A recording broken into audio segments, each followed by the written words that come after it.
Let's begin. We are on Daf Lamed Beis 32 and 32a, and we've been learning very practical halachas about what to check for in a lulav and when is it kosher, when does it even if you buy a kosher lulav, there's chances that it could become invalid during Sukkot, especially with if you have a low ceiling, a low sukkah.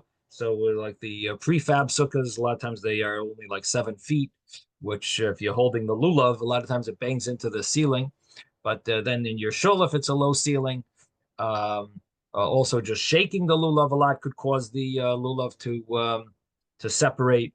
And so there's numerous problems that could come besides it drying out, which is another issue that if you buy a lulav that's partially dried out um, in the first place, so by the end of Sukkot, it could be much more dried out. So there's definitely issues that come up even if you buy a kosher lulav. It could be problematic, but we were learning also about if you buy a that even when you buy it, sometimes it could be a problem of being a non-kosher lulav. So it's something you have to look out for. These are very practical halachas, and we mentioned a few things that are really practical. Like number one, the knepel, which is called it's a Yiddish word which means button, but it's the rounded top of a lulav. I wanted to look for it online. Let me just see if I could show you a picture of a lulav with a knepel. Let me just see because it's a very popular issue.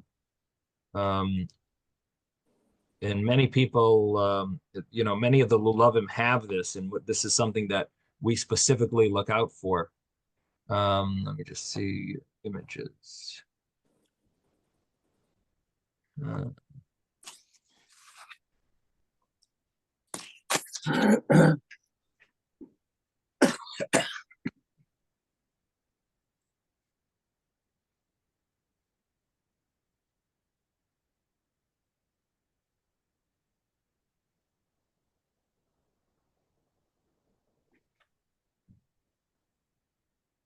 I'm sure there's a good video. I meant to look for it up before. Uh, this doesn't look right. All right. Anyway, maybe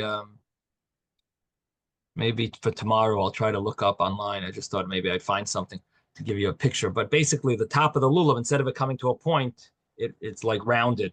It'd be nice to see a picture, but well, maybe I have something. Yeah, let's see if there's any pictures.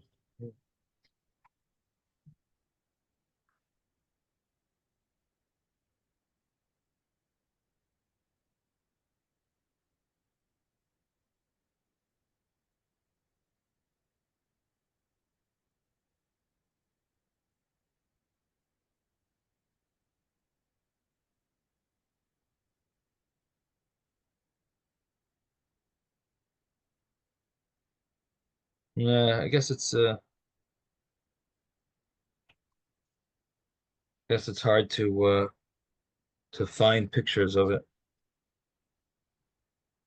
All right. In any event, getting back to what we were saying. So these are very practical halachas, and maybe tomorrow I'll try to get a picture and put it up. We'll share screen lulav with a knepel, but that's something that people are careful not to buy. Some people want to have it because the Rush said it's not only permissible, it's better. So some people like that. Um, but the truth of the matter is, the reason why the Rush liked that type of lulav is because it's guaranteed. It's much more assumable that it's together. It's tight together, and it never split at all. But the truth of the matter is, you can accomplish that same goal if you buy a lulav that's even straight up, but it has the brown stuff on the top. You also know that it's together. So seemingly, the reason the Rush liked the lulav that's rounded it could be accomplished with having a straight one if you buy it with the brown stuff on the top where it has that type of looks like some type of mulch or something that's attached to it on the top that that shows that it never was really shaken at all or it's completely tight together uh, and never separated. So that's the kafuf, and then we spoke about the okum. I mentioned that it seems that it's doima lamagel is very rare. That's what I was mentioning that where you're going to have a bent lulav that's rounded like a magel. But I did want to mention that there is a understanding that when it says doima lamagel, similar to a sickle, it does not mean that it's rounded all the way around, that it's like a circle. There is a pshat, there is an interpretation that doima lamagel, similar to a sickle, means that it's not the top of the lulav or the top of the shidra, the spine of the lulav that is bent, but rather that it's the entire lulav or the middle part of the lulav, similar to a sickle where the middle part is bent. So it's not showing you the extent of the bending. It's not saying similar to a sickle that it's so bent that it's rounded so extreme like a sickle. That is going to be very rare, and I don't think you're ever going to find such a lulav. Definitely not in a store because they're not going to get too far trying to sell it. Make them look like they don't know what they're supposed to sell. So you're not going to find such a lulav, but there is a pshat that doima lamagel just means that it's similar, that it's not just the top of it that's bent, but it's the entire lulav, or the middle part, I should say, the middle part of the spine that is bent as well. That's what's bent, or specifically the middle part is in a circular or slightly bent. So similar to a magel doesn't mean that it's so bent that it's all the way around. It just means that it's bent in the middle. In the middle of the spine, it's bent. And if that's so, that's a good reason why you do want to check your lulav that it shouldn't be bent even a little bit. Because when it says bent similar to a magel, it could be that it doesn't mean the extent of a magel, that it's only going to be invalid if it's so bent to that extent. No, even if it's a little bent in the middle, it's bent a little, and it goes, instead of going straight up, it goes to the side a little, or it goes, it's a little circular, a little to the left, a little to the right, whatever, however, to the front. These are problems. So I'm adding the to what we said on Friday, that okum is not necessarily uncommon. It is, a lot of lulavim are a little bent, and obviously it doesn't. You don't have to measure it with a measuring tape and with some other type of scientific utensils that would allow you, mathematician, some type of engineer, knowing how that it's exactly straight. But you could you simply, if it's to the eye, it looks straight, that's good enough. In other words, we don't go by the exact measure of the way it is. We go by how it looks to the naked eye.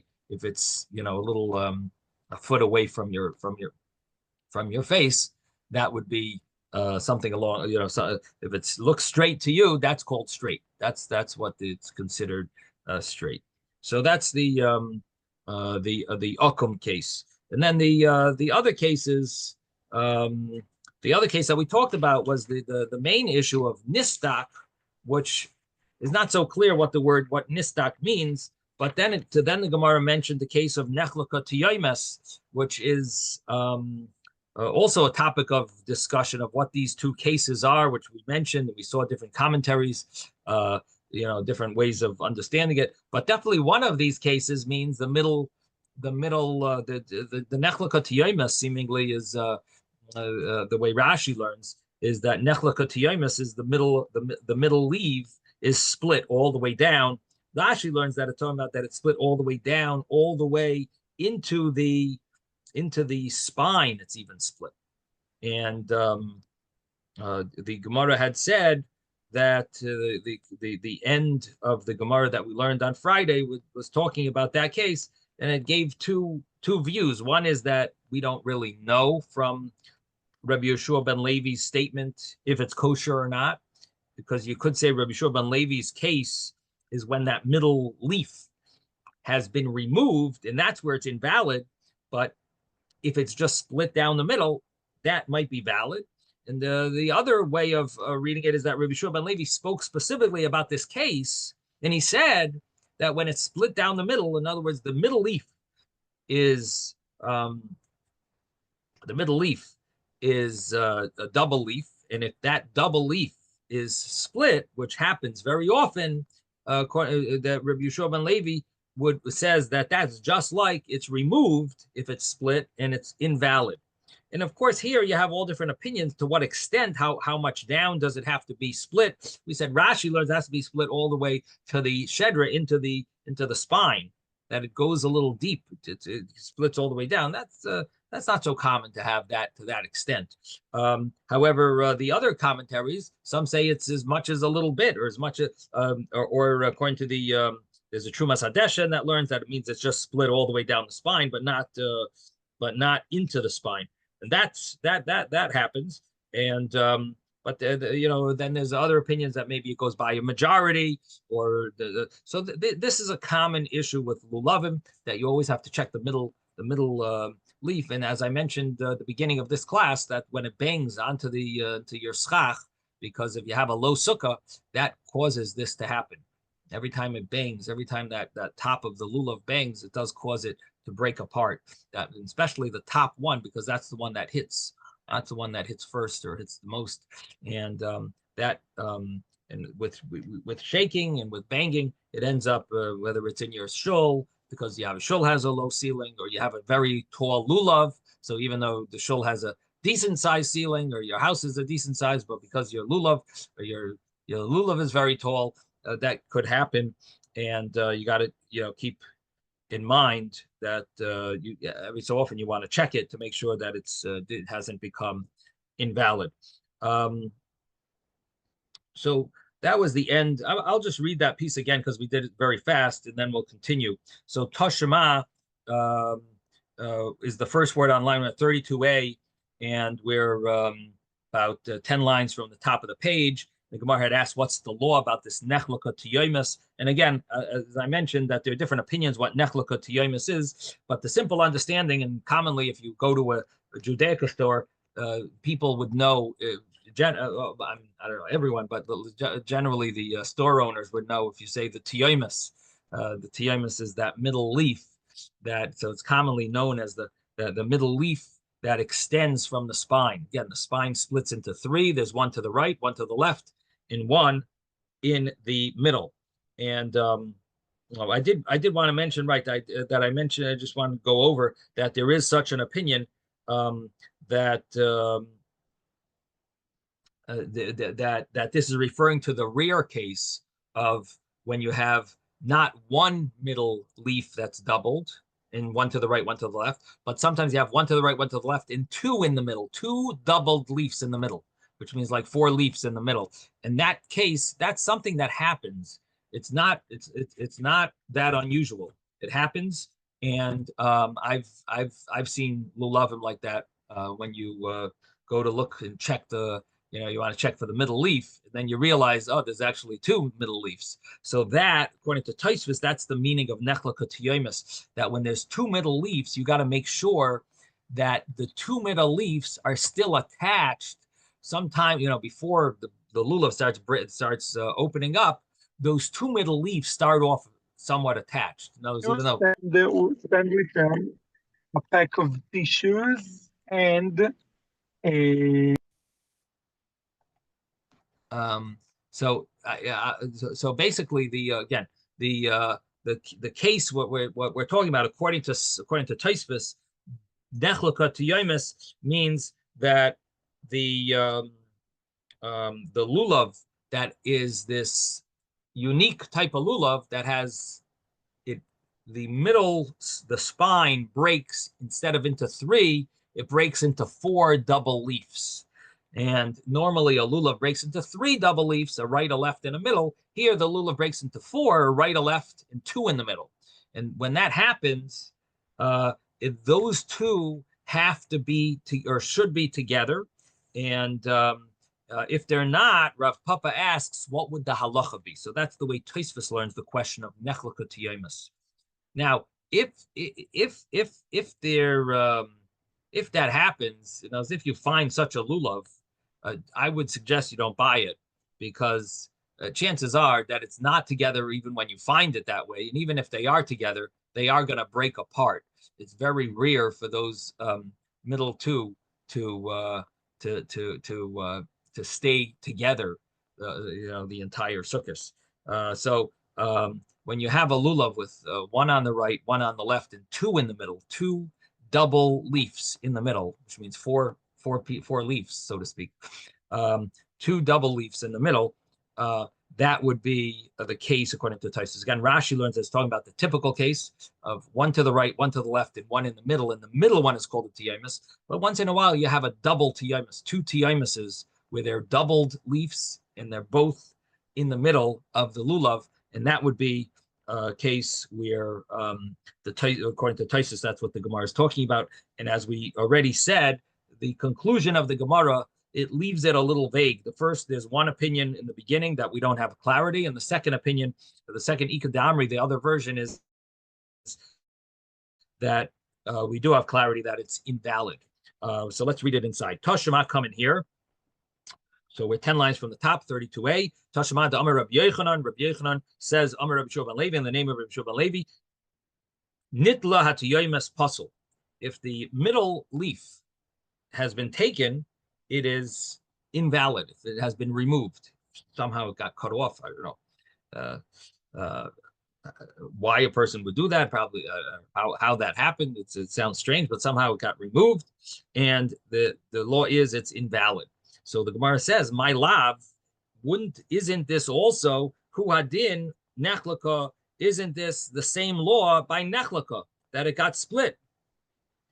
And the same law should apply that it's invalid. The Gemara answers, "Loy, no, it's not the same law. Not necessarily is it the same law." And the Gemara says, "Nitla is shani. Maybe if it's removed, it's different. Because it is removed. It's considered a chaser. It's considered one of the species of the four minim that are chaser, that are missing something, and therefore it is pasul. It becomes invalid." However, nechlaka is not missing anything; it's just split. So nechlaka would maybe be a different halacha. In other words, there's a difference in the reason would be different. So you can't compare the two. Ikadami, and some say that Amar Reb Mosan, Amar Reb Shua ben Levi, that Reb Mosan says the name Reb Shua ben Levi, that he specifically spoke about this case. Nechlaka tiyoymes, when the tiyoymes is split, nasa kami shenitla hatiyoymes upasul. It is considered as if it's nitla the hatiyoymes upasul. It's considered as if the tiyoymes has been removed and it is invalid.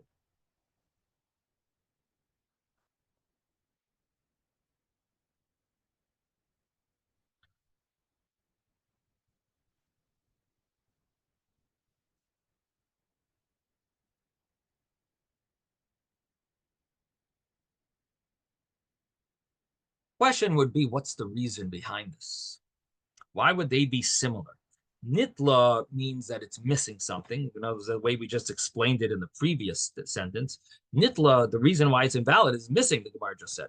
So why would you say that the same thing would be if it's split? If it's split, how is it missing? So the simple so one of the commentaries says that, you know what it's missing? It's missing that little glue that attaches the two leaves. In other words, whatever it's not physical glue, but the attachment, whatever is attaching them, is now missing. That sounds, it's an interesting shot. Now that would fit a little better according to the Teves, because according to Teves, you're talking about two leaves that are attached together with some brown stuff that is sort of like the glue that attaches the two leaves. According to Rashi, it's a leaf that's really, it has a back to it, it has a attachment to it. When it splits, nothing really falls off. According to Teves, there is actually a piece that falls off. It's that gluey stuff that gets detached. It's that brown stuff that attaches these two leaves that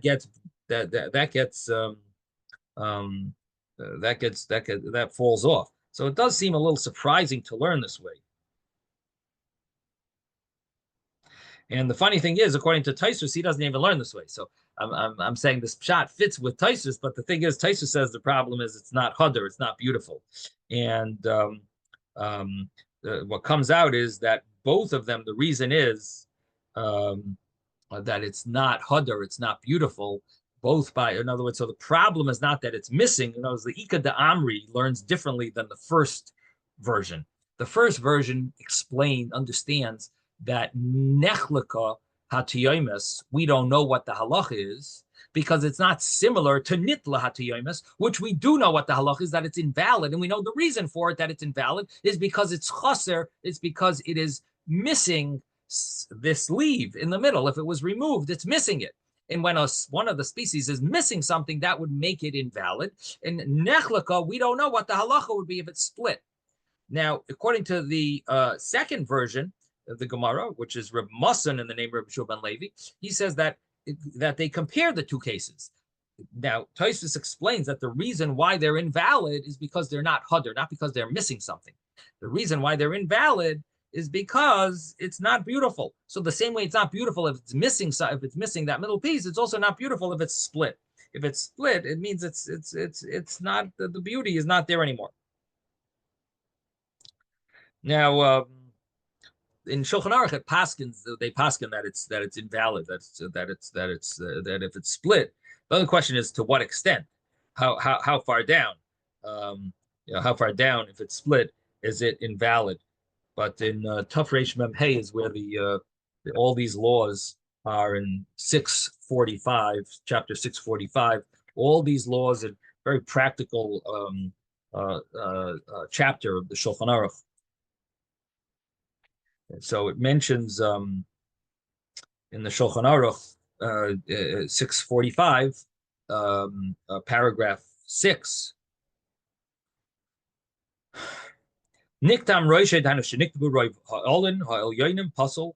If they're clipped off, the majority of the upper leaves are clipped off, it's invalid. Hagad, the Ramah says, v'niktam ha'olah ha'elyon ha'mtsoish ha'shedra puzzle. He says if the middle one is clipped off, that's invalid. And v'davka de'ika acher, avaleka acher mevarchan olav. He says that's if you don't have another lulav. If you have another lulav, if you don't have another lulav, then you would even be able to recite a bracha on this one that the middle leaf is clipped off.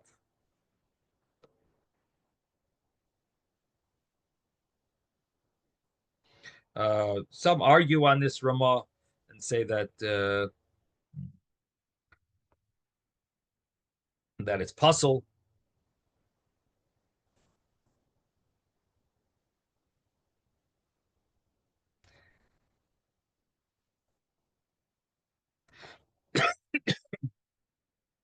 Some argue on it, but that's about if it's clipped off. Now, nistak im nisrach kushnei sedok of zamizeh, if the two sides, if it's nistak, if it's separated, so if it looks like two, it's invalid.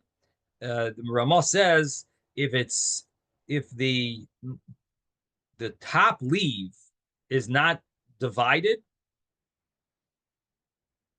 that's when this law applies. In other words, that even though the top leaf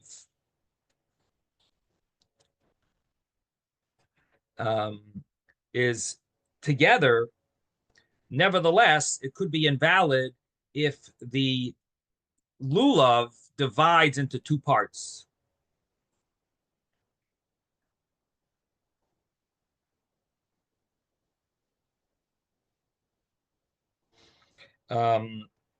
So that's an issue that sometimes comes about, and that's the way in Shulchan Aruch it's learning the case of nistak, that the lulav has been divided in two. That means that there's basically the lulav is going in two different directions. It's there's a gap in the lulav. Now the next sif is in the next paragraph. Yesh loikim koitzim v'shedrasei shenitzmas v'nikvat shu lefanav. If it's bent in front of him, if it's bent towards the front, which means it's like a hunchback, it's puzzle, it's invalid. And also, if it's bent to the sides, it's invalid. But if it's bent to the back, means towards you, towards its spine, that would be kosher because that's the normal way it grows.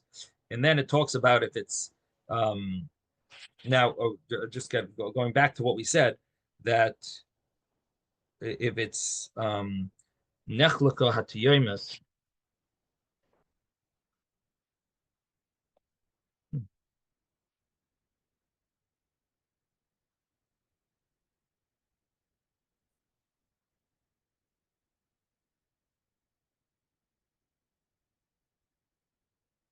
So it actually is a different paragraph, earlier paragraph. The case that I really wanted to talk about is paragraph 3. So paragraph 3 in that same chapter, the um, the way the leaves of the lulav grow is as follows. They always have a double. They're all doubled, and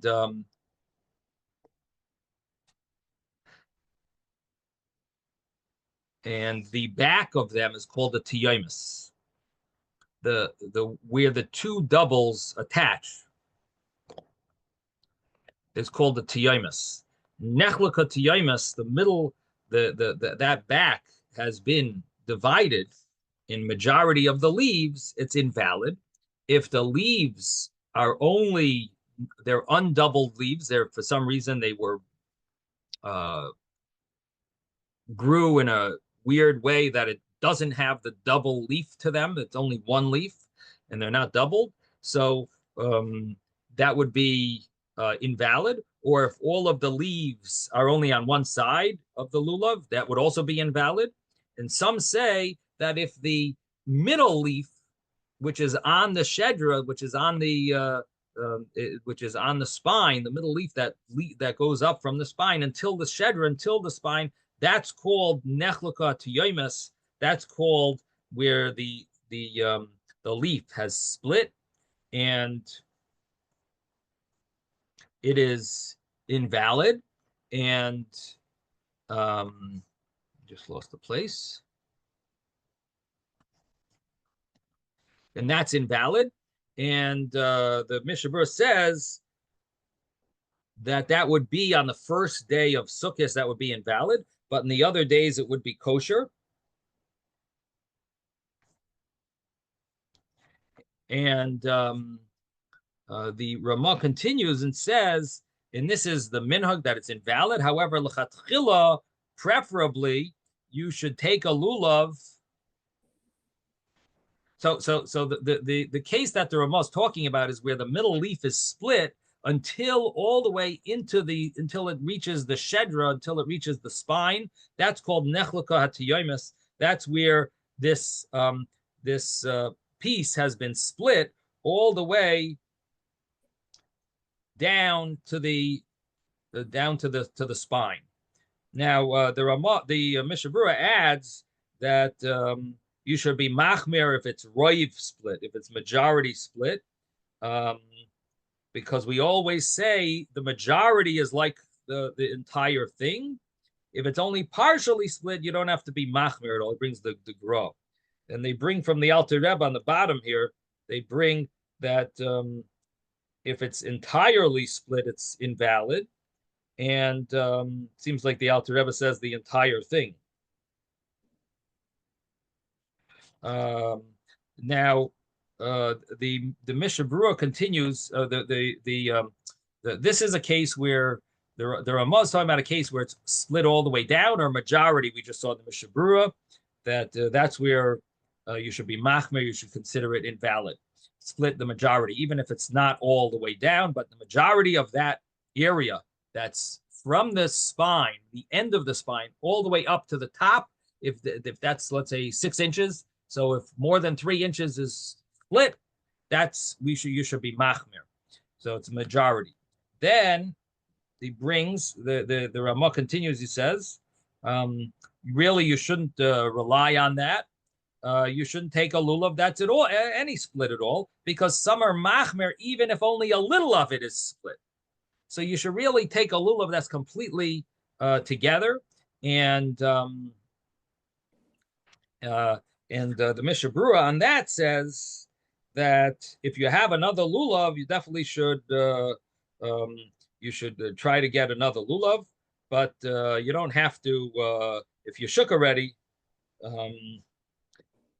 Or if you don't have another lulav, you don't have to go to your friend to use a bracha because as long as yours is not definitely invalid, in other words, it's still majority there, it's okay.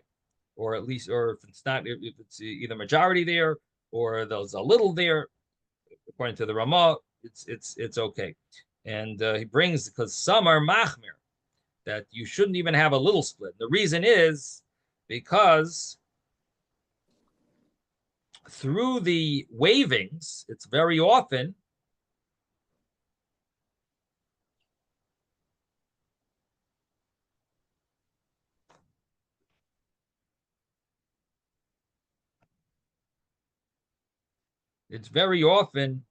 that there's a little split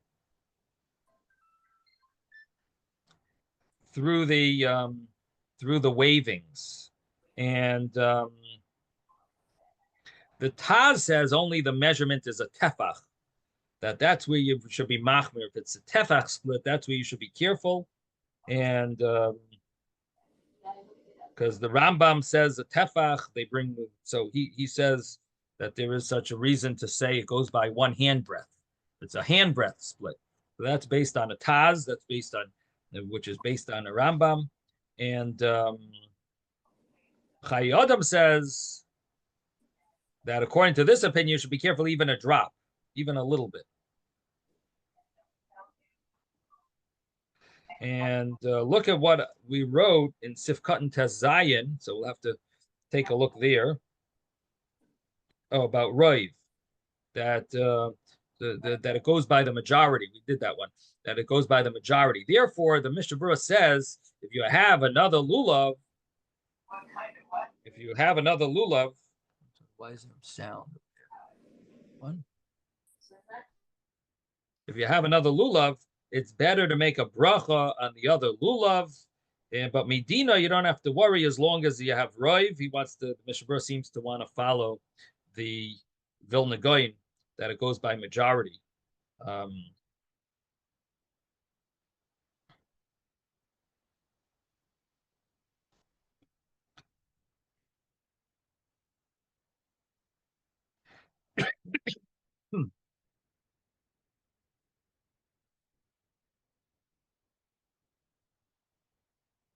And the way he's learning is that it's not that the lulav is split. He's learning that it means that the nistak means the two sides of the split of the lulav, of the middle leaf. If those two sides are split to the extent that it looks like two, even if the tiyomis isn't split all the way down, but nevertheless, because the middle leaf is split into two, and looks like it's two separate lulavim, that would be a problem. It's a substantial split. And that's the way he's learning Sif Zion, that it means the same case. Notice here it uses the word nechla katiyomis, and then in paragraph 7, it says nistak, and he's learning that it means the same leaf we're talking about. So what we're seeing here is a few things. Number one, the actual word tiyomis, which we call tiyomis, is a borrowed term. We often use the term tiyomis as the leaf that is the one that leaves the shedra, the spine. The actual word tiyomis means where the two leaves double. That's the literal translation of tiyomis, is where the two leaves are folded. That area where it's folded is called the tiyomis, the back. It's the backbone of the leaf. Each leaf has its own backbone. The spine of the leaf where it folds. At the fold, that's called the tiyomis. And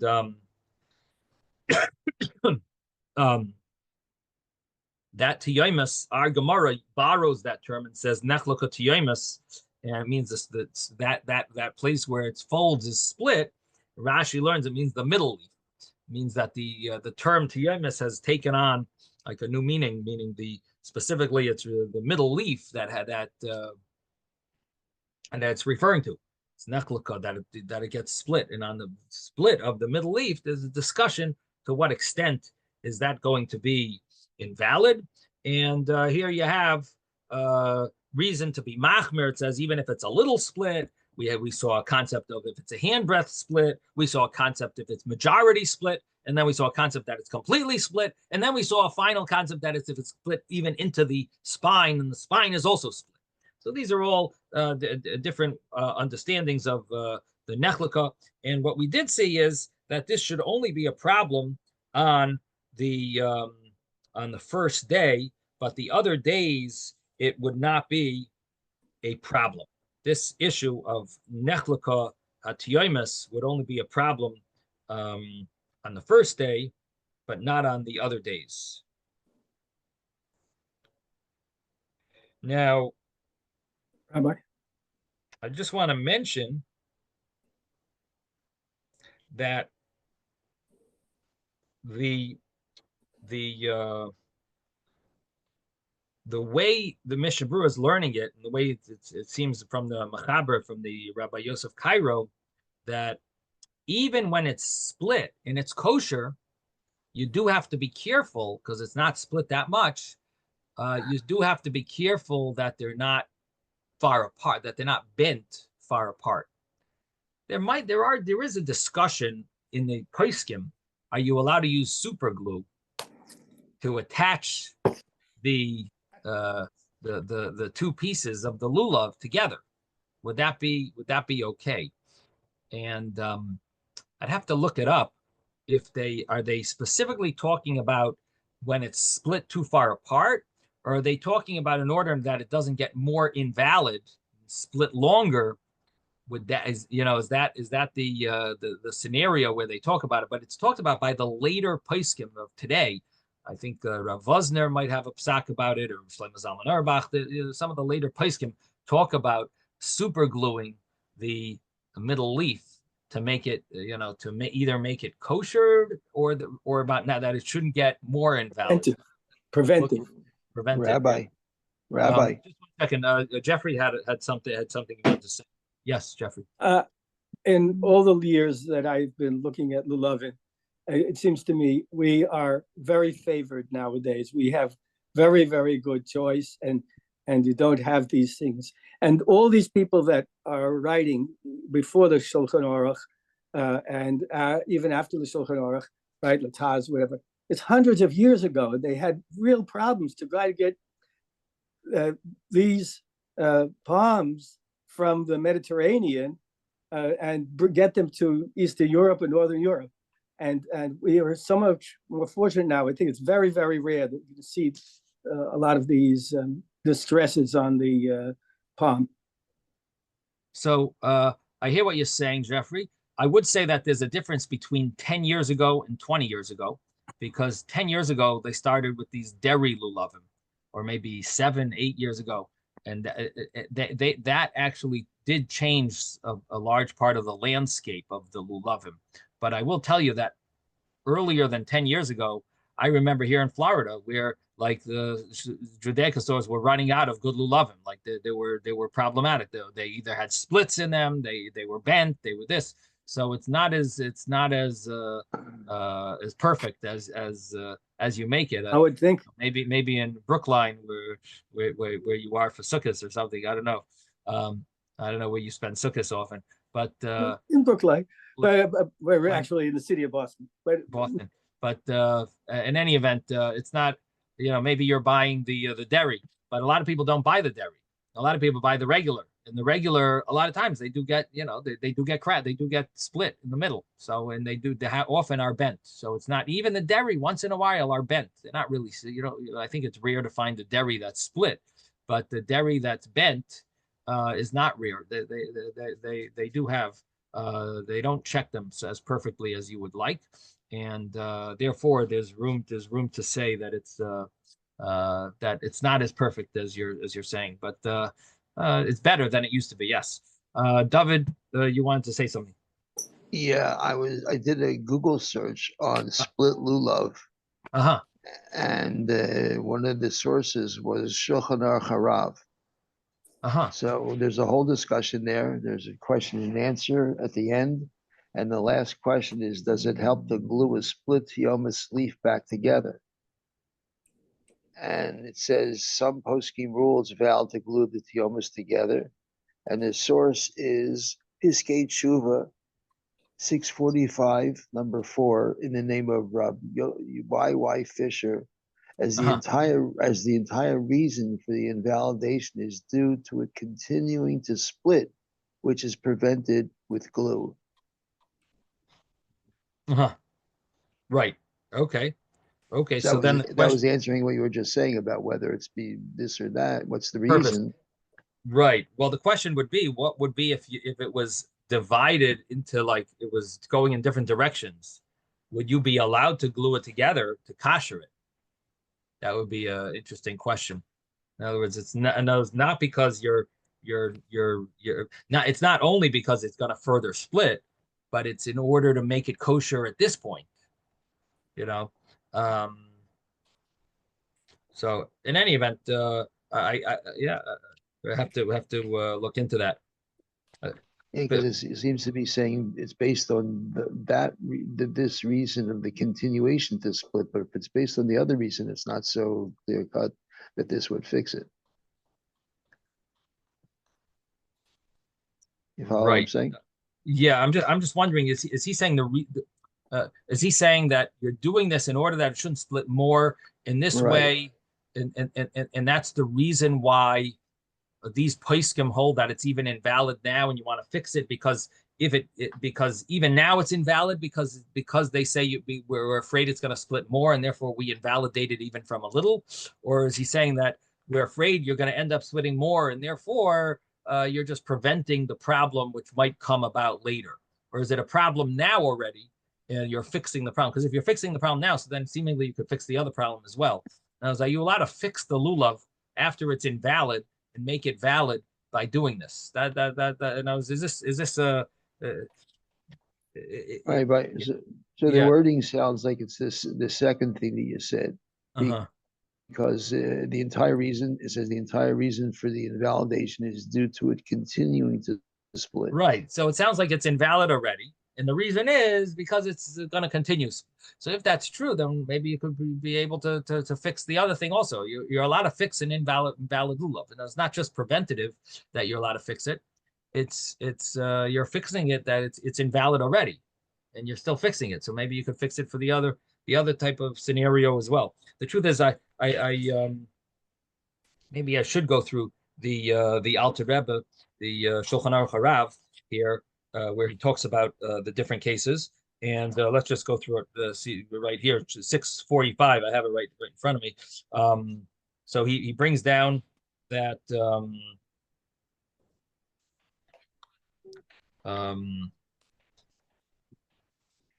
that the lulav, you shouldn't take a lulav that the olav are prudai zemizeh, that the leaves are spread apart, even if they're not hard, which is something that we'll soon see about the word kafus in the term. And then he says, then he talks about if the spine itself broke in its middle into it folded over. So he says it's kosher, but you have to tie it in a way that the top won't be hanging down. Then he says that the lulav, the way it grows, is these double leaves, and if the majority of the leaves are divided, that are supposed to be doubled, they're divided in the majority of their length. It's puzzle, so it goes by the majority here. It's called not hodar. It's einoim hudar. And then he says that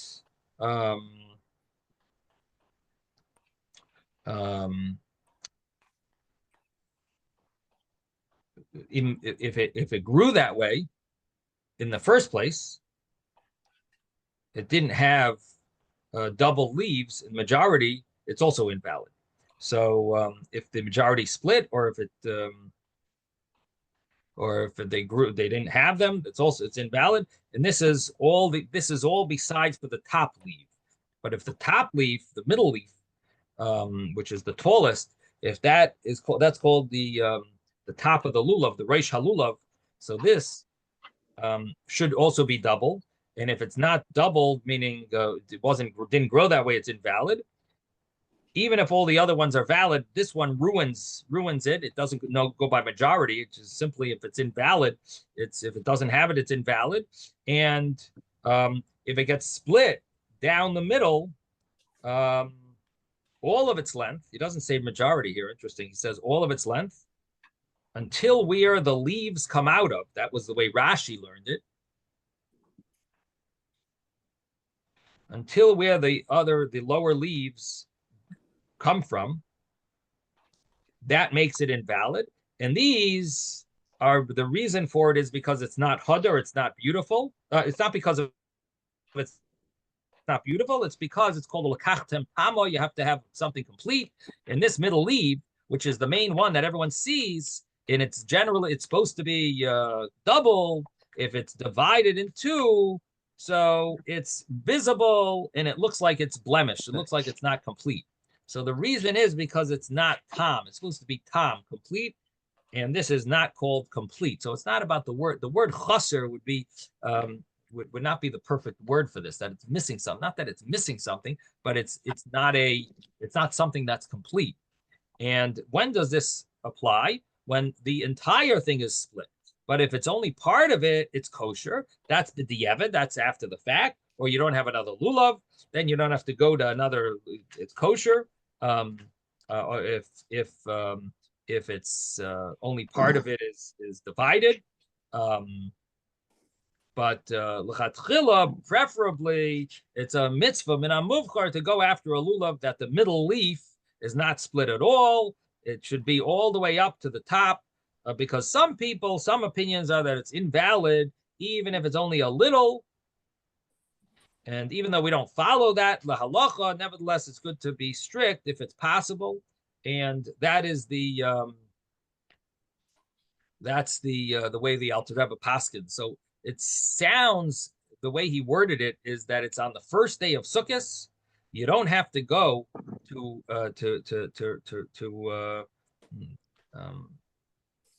Ein tzarich levarach al lulav shel chaveroi b'yom aleph shel Sukkot. You don't have to go to your friend's lulav for on the first day of Sukkot. But if it sounds like the entire psul, the invalidation maybe is only applicable on the first day, and on the first day you don't have to go if you did it already. You don't have to go to your friends to recite the bracha.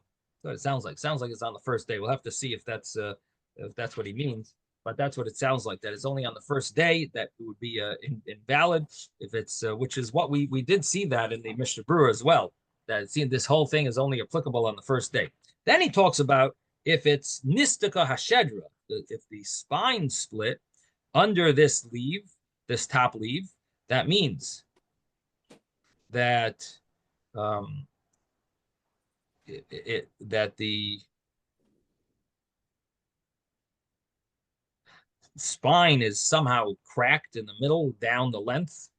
So if it divided into two, that would be considered that it's not tam v'shalim. That's also a problem. And if they look like it's two, it's invalid. So it seems like the way he's learning nistika is that not the leaf, but it's the. I mean, he says it. He's talking about that. It's the spine is what's split.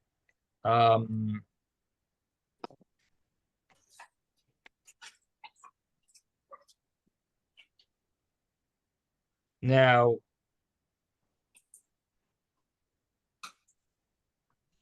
I'm just trying to see if there's any other practical case here. So he says that okay, we're gonna come to this case soon. Now he talks about if it's dried out, which was something we mentioned earlier. That if the majority of the spine is dried or the majority of the leaves, it's invalid. It's not called hadar. It's not beautiful. How dried is it? So we have the opinion. Some say that it goes by the fingernail. If you press on it, when you touch it with your fingernail, it disintegrates, dissolves, it crumbles. And some say that the whole green has been removed. That's if it's no longer green, it's become white. That's considered dried out, even though it's not going to be crumble, and because that the moisture has been there's no longer moisture. It's finished. There's it's not fresh anymore, and that's the halacha. But nevertheless, if you're in a place where you don't have, like in these places where it's hard to find a lulav, you could rely on the first opinion, which is that story that we learned about a little while back, where the rabbis told Rabbi Yehuda that in a place where there's a great need, that's different. It's different where you don't have another choice. Then he talks about if it's clipped, the top is clipped, it's puzzle, it's not beautiful, and it means the middle leaf, which is higher. If this leaf is clipped, even a drop, it's invalid. Some say it's only majority of the leaves that are clipped. It's invalid, and you should be machmer, like the first opinion. Shasad chak, you can't find another lulav. You could rely on the other opinion. You could make a bracha. If it's you could make a bracha on a lulav that only a few of the leaves. If the little of the top leaf is split, is clipped off, but if the majority of it is clipped off, should make a bracha on it, even in a time of need, unless in a place where they recite the bracha on all the things that are invalid when it's a time of need, and that's what's explained in a few chapters from here. That's in other words, those type of scenarios where it's you live in such a tough Mem test where it's a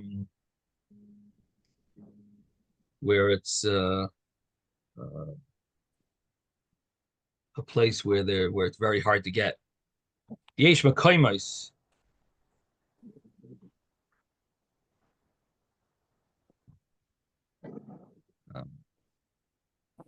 It has to do again with what we mentioned earlier about the people shouldn't forget about the laws of lulav.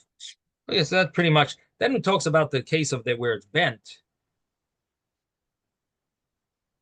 So bottom line is that the Alter Rebbe seems to hold about the split, that it goes by really goes by the entirety in its entirety of its split. But if it's a little split, it seems to be lenient, and even so, it's only applicable on the first day, it seems. And mitzvah min hamuvchar, the proper way to make a bracha is on a lulav that's not split at all. So seemingly, according to the Alter Rebbe, that the split is all the way into the spine. I guess it's not so common. Most lulavim would be kosher. He seems to follow that it's got to go all the way down into the spine until where the next leaves come out from. That's an advanced stage of being split. That's the way Rashi learns. So the way we saw in Rashi, which till where the leaves come out from, it sounds like it has to jut into the actual spine. That's the way Rashi learned, and that's what the Alter Rebbe seems to follow. Wow. Which makes it that most of the lulavim are going to be kosher, like Jeffrey was telling us. Then, according to that opinion, the Mishnah Berurah seems to want to follow the either the majority, that it should go by majority. It mentions the tefach thing, but it seems like Mishnah Berurah seemed to follow the majority thing. It goes by majority.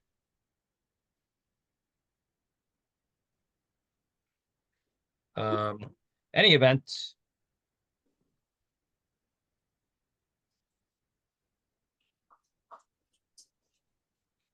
the final thing here is about if it's bent. If it's bent to the front, you see, he doesn't say about if it's bent like a magal. So, which gives that implication that we don't necessarily. Let's see what he says.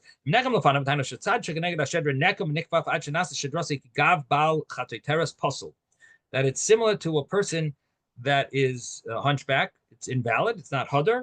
And also, if it goes to the sides, it's invalid. But if it goes to the back, if in other words it goes towards the back of the lulav, the spine of the lulav, that's kosher. It's kosher because that's the way it grows, and that's if it's in the middle. But if the top of it is bent, no matter what direction it's invalid. It's not hadar, and that's talking about the shedra, the spine. But if the leaves are bent, it's kosher because that's many lulavs grow that way, and they're bent, and some say it's puzzle. So this is again that kneppel issue where the top is rounded off. So if the majority of the leaves are bent in on the top, so some say that's puzzle. So some say, and some are machmer like them, but shasat chag, you can't find another lulav. You could rely on the first opinion that that's the way the lulavs grow, and you can make a bracha on it, even if all the leaves are bent like that. And from the second day of Sukkot, you could be lenient because it's only rabbinic. But if the lulav itself is bent,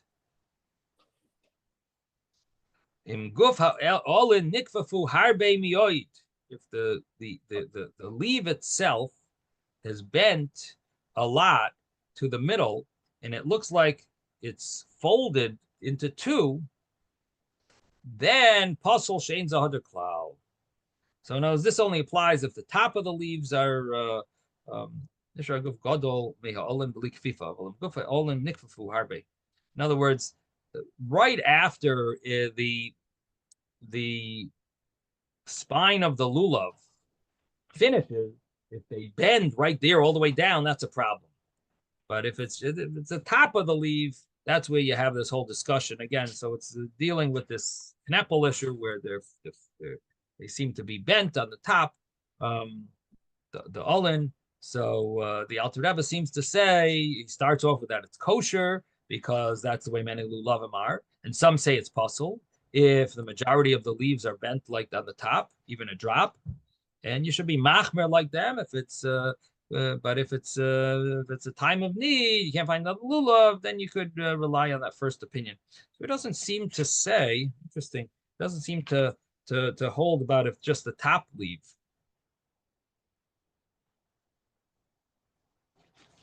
He only mentions about if the majority of the leaves are bent this way.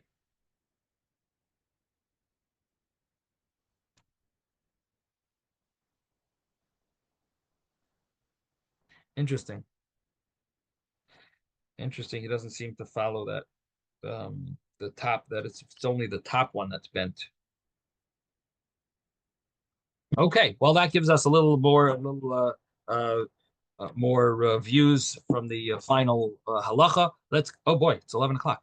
Okay, so what we basically concluded here was the Gemara that we did on Friday, and so the halacha about the nechlaka tiyemes, the middle one being split. We saw a number of leniencies. It seems like even though we try to be machmir, and the reason we try to be machmir, of course, is because l'chatchila, preferably, you should make sure that even everyone seems to quote this, that you should make sure even a little shouldn't be split, even though we don't follow that lahalacha, but that's the preferable way, that the lulav shouldn't be split even a drop.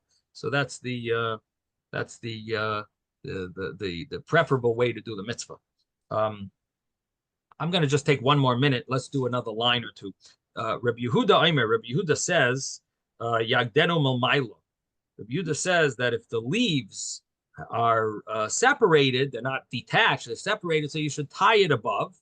And the first opinion said it's kosher. Rabbi Yehuda says tie it above. Tanya Rabbi Yehuda Aimer, Mishum Reb Tarfon. So the Gemara says that we learned in a brisa that Rabbi Yehuda says, in the name of Reb Tarfon, that it says in the pasuk kapos tamarim, Kapos Tamarim are fronds of a date palm.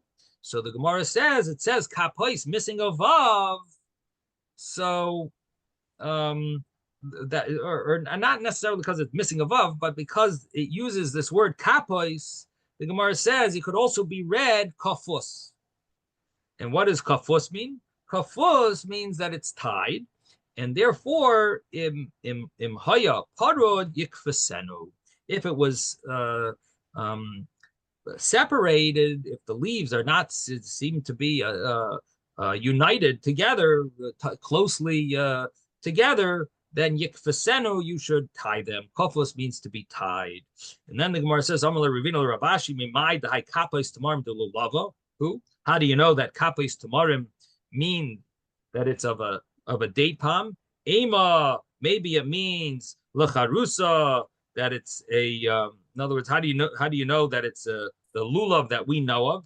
Maybe it's charusa, a branch of a palm tree that's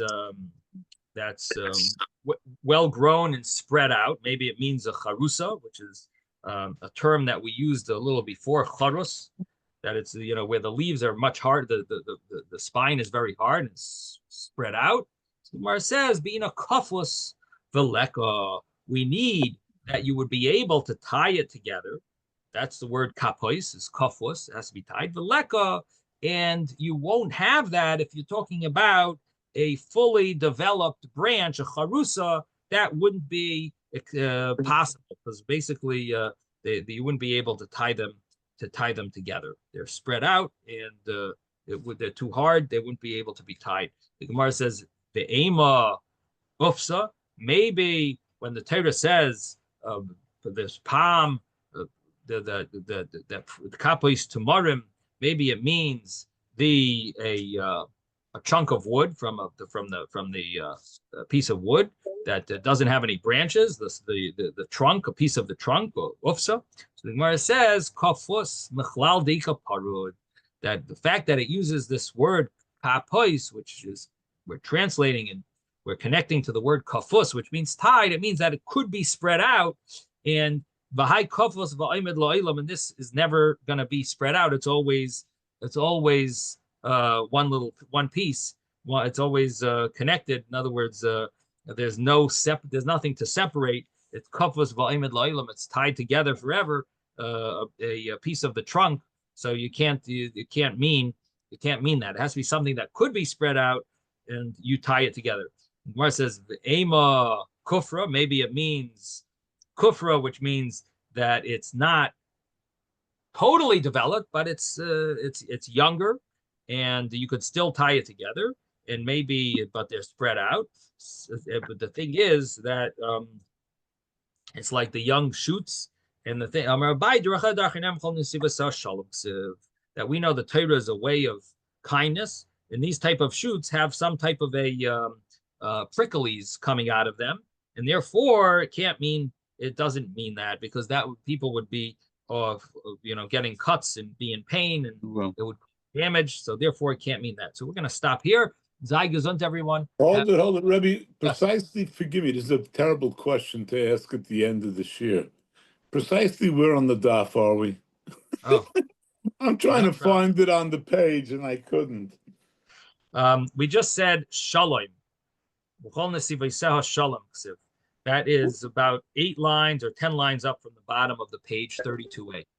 32a. 32a. Okay. Amid Aleph. 32. Okay, thank you. Thank you, Rabbi. Have a great week, everybody.